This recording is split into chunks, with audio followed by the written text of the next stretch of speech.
Pemerintah Indonesia mulai tancap gas membangkitkan industrialisasi nasional berbasis energi bersih dengan meresmikan pabrik kendaraan listrik di Magelang, Jawa Tengah pada hari Kamis 9 April 2026. Langkah ini menjadi fondasi awal untuk memutus ketergantungan impor di tengah ketidakpastian harga energi global. Dalam sambutannya, Presiden Prabowo mengapresiasi inisiatif dan konsistensi sektor swasta nasional dalam mengambil peran strategis terhadap pembangunan industri dan mendukung transformasi bangsa. Presiden Prabowo menegaskan industrialisasi merupakan tahapan penting dalam kebangkitan teknologi suatu bangsa. Penguasaan teknologi harus mampu diolah menjadi industri yang memberikan nilai tambah nyata. Karena itulah Indonesia harus mampu membangun kemandirian di sektor-sektor strategis khususnya energi dan pangan. Kehadiran industri kendaraan listrik menjadi langkah konkret menuju kemandirian energi sekaligus penguatan struktur industri nasional. Kedepan Presiden Prabowo berharap produksi kendaraan listrik Indonesia terus berkembang, termasuk rencana produksi massal mobil sedan berbasis listrik pada tahun 2028.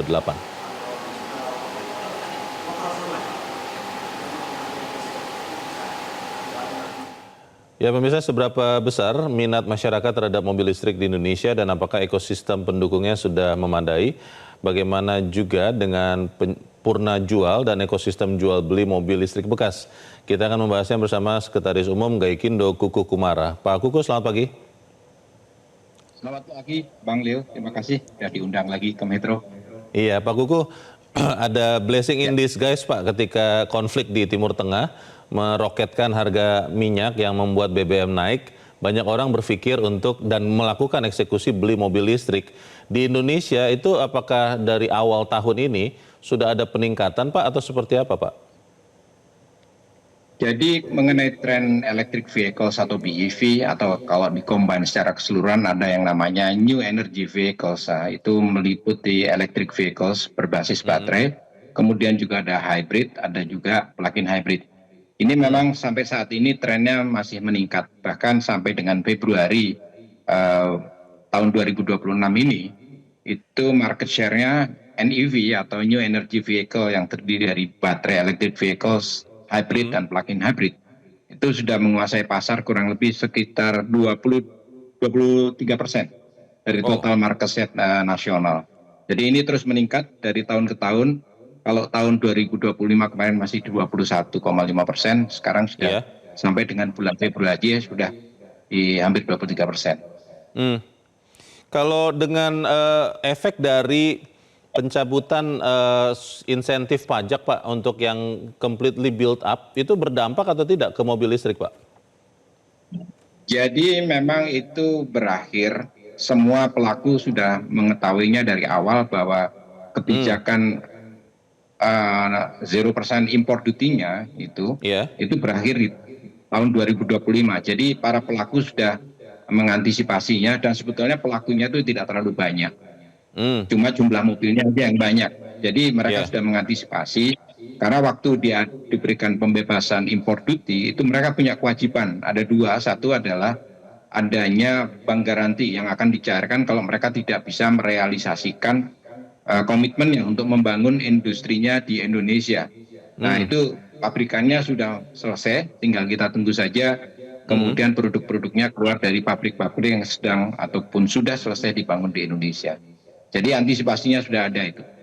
Oke, Pak Kukuh, yang membuat harga EV itu mahal karena impor dan juga yang paling besar katanya kan sepertiga lebih komponen baterai, Pak. Di Indonesia kan IBC sudah dibangun, apakah itu sudah bisa berproduksi dan bisa menurunkan harga jual EV atau seperti apa, Pak Kukuh? Sampai saat ini kita juga menunggu berita baik itu ya, karena memang betul yang dikatakan oleh Bang Leo tadi, bahwa antara 40 sampai 70% harga electric vehicles itu adalah lebih besar dari bukan sepertiga, tapi 40 sampai 60% itu dari baterainya. Jadi baterai ini komponen yang paling mahal. Ya. Bagaimana itu dengan belum sepenuhnya dibangun secara keseluruhan, ekosistemnya belum tumbuh. Nah itu yang menjadi pertanyaan, apakah pemainnya sudah banyak, yang bikin electric vehicle di Indonesia banyak, tapi sebagian besar komponennya masih impor. Itu sudah baguslah, paling tidak sudah dirakit di Indonesia. dengan menggunakan fasilitas yang ada di Indonesia dan juga tenaga kerja di Indonesia. Namun yang perlu dilakukan adalah seperti halnya dengan conventional vehicle, perlu pendalaman komponen-komponen utama dari electric vehicle itu sendiri yang terdiri dari singkatnya itu adalah elektrik motornya sendiri, baterai dan kemudian chipsnya. Oke.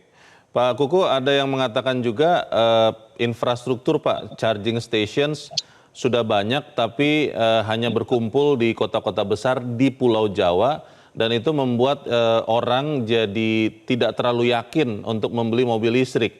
Itu benar atau seperti apa Pak? Betul sekali, jadi memang kalau dari minat membeli kendaraan bermotor listrik itu memang terpusat di kota-kota besar. Lebih spesifik lagi Jakarta, karena ada kebijakan ganjil genap di Jakarta. Itu satu. Nomor dua adalah pembeli kendaraan listrik di Indonesia memang masih konsentrasinya di Jawa, karena infrastrukturnya tadi. Yang berikutnya lagi adalah pembeli electric vehicle pada awalnya adalah mereka bukan first time buyer, mereka sudah punya mobil yang lain. Jadi ini terutama kalau di Jakarta menghindari repotnya ganjil genap. Jadi mereka sudah punya mobil yang lain, mereka beli mobil listrik supaya mereka bisa bernavigasi di Jakarta dengan leluasa. Namun giliran mereka mau keluar kota, mereka menggunakan kendaraan yang lain. Nah bagi yang mau beli first time buyer masih mikir-mikir, kalau beli mobil listrik mau dipakai keluar kota, infrastrukturnya bagaimana? Ini masih di pertanyaan. Jangankan di luar Jawa, di Jawa aja masih menjadi isu tersendiri. Jadi itu yang menjadi pertanyaan. Kemarin juga banyak yang menanyakan bagaimana dengan infrastruktur. Ya, kondisinya seperti itulah saat ini. Di tengah kegembiraan atau insentif Pak karena harga BBM mahal, tapi kita melihat sendiri bagaimana beberapa merek mobil listrik, bahkan bukan mobil second ya Pak, mobil barunya pun beda tahun itu sempat turunnya banyak sekali, banyak pemilik atau pembeli mobil yang komplain. Bagaimana dengan value yang bisa didapatkan konsumen ini Pak Kuku? Iya, suaranya hilang, Bang Leo. Ya, terkait dengan, saya tidak menyebut merek Pak, tapi ada mobil yang sangat terkenal, mobil listrik di Indonesia, yang harga mobil baru dijual tahun ini itu lebih murah dibandingkan mobil baru yang sama di tahun lalu. Ini banyak pembeli yang komplain. Perlindungan nilai ekonomis untuk pembeli ini seperti apa Pak Kuku untuk mobil listrik ini Pak? Jadi memang kembali lagi tadi, kalau electric vehicles itu komponen utama tentunya adalah baterai. Kalau sudah kemudian dipakai beberapa tahun, tentu kinerja baterainya akan menurun. Kalau mau dikembalikan mendekati performa awalnya, tentunya perlu diganti baterai misalnya kan. Nah harga baterainya sendiri kan sudah tahu sendiri, harganya 60% sendiri ya. Nah itulah yang menjadi isu tersendiri. Nah itulah tantangan teknologi, apakah kemudian baterainya bisa lebih panjang. Tapi beberapa pelaku itu memberikan alternatif atau tawaran misalnya saja supaya tidak terlalu turun, misalnya mereka bisa membeli kendaraannya saja sementara baterainya sewa. Nah ini juga kita lihat karena memang masih baru ya Indonesia. Ini adalah alternatif yang muncul. Nah di sisi lain lagi tentunya akan muncul juga teknologi baru yang membuat baterai itu menjadi lebih ringan, lebih durable, dan juga range-nya akan lebih banyak. Nah di saat yang sama itu ada perkembangan antara hybrid dan electric vehicles, maka ada yang dikenal dengan plug-in hybrid. Jadi bisa dicolokin, kalau itu dipakai di kota saja, bisa jadi itu berfungsi sebagai electric vehicles. Tapi pada saat digunakan keluar kota, karena dia juga ada bahan bakar fosilnya, itu tidak ada kekhawatiran harus mencari SPKLU kalau saat di luar kota.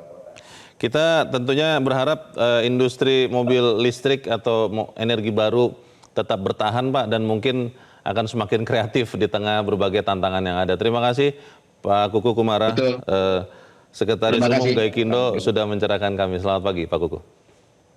Selamat pagi. Jelajahi cara baru mendapatkan informasi. Download Metro TV Extend sekarang.